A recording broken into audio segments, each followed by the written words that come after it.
I swam at Ball State University in the Mid-American Conference, though I wasn't very good, never made a conference team. And I think because of that, it actually made me curious how the fast guys were really fast. And then that kind of pushed me into coaching. I was a breaststroker and IMer for University of Tennessee. I graduated in 2007, and then after 2008 Olympic trials, started looking for a job in coaching, and ended up at a few different places on my journey here. It started off at UConn, and then I was at UNC Wilmington, and then I was up in Brooklyn, and now I'm here. I decided to, at that point, after so many different offers, to go to Auburn University. That was my starting in my collegiate career. Okay, won so many national championships, at the individual level and obviously with the team level as well. Set a couple of US Open records. Made the Olympic team in the year 2000. Went to Pan American Games, World Championships, and all that.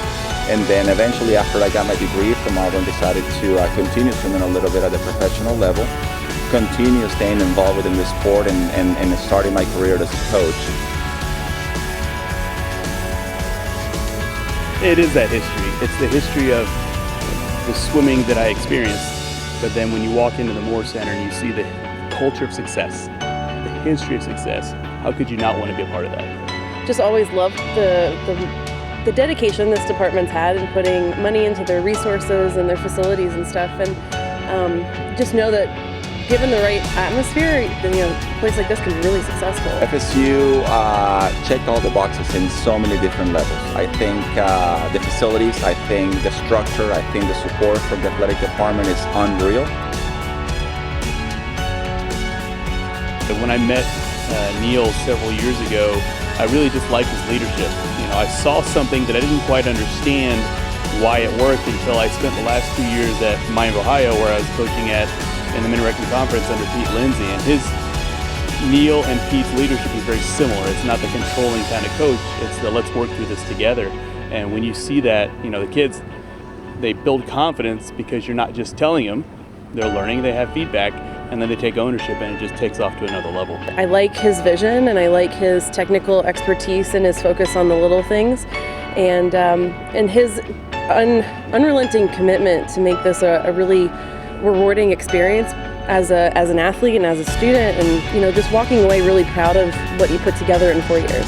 The one thing that I noticed from NEAL is this very unique aspect of how he approaches swimming. Okay, from the days that he was swimming and now from the days of coaching. He reminds me a lot of a great mentor of mine called David Marsh. I swim for David at Auburn. I've seen David succeed in so many different levels, and I just saw him actually in Rio as the head Olympic coach for the women's team for the U.S. team. Okay, so his approach, NEAL's approach, is very outside the box. I don't want to say that he plans, because obviously we all plan and we know in what direction we're going to go, but NEAL has the ability to look at a swimmer, to look at an athlete, and for some reason connect with her or him in whichever way possible, and somewhat just change things in a very positive way. Watching it from a distance is always fun, and then coming here and seeing it and understanding that those alumni love this. They love what Florida State is, they love what they were able to do here, and they want to see Florida State back up there, not just challenging for the ACC, but in the top 25 NCAAs and even higher. It's hugely important. We have such an incredible history here between alumni and parents, and just connections with this university, and it's really important that they understand that we want them here. We want them to come support the team, and we want our kids to reach out to them, and we want their kind of advice. The greatest swimmers out there, in the years by, I raced with some of these guys. Some of them I'm still in contact with, and so it is very important to try to bring the tradition back. Okay, I think we have everything that any program can ask for in order to succeed. From the structure, from the support, from the facilities, from everything that you really need to succeed.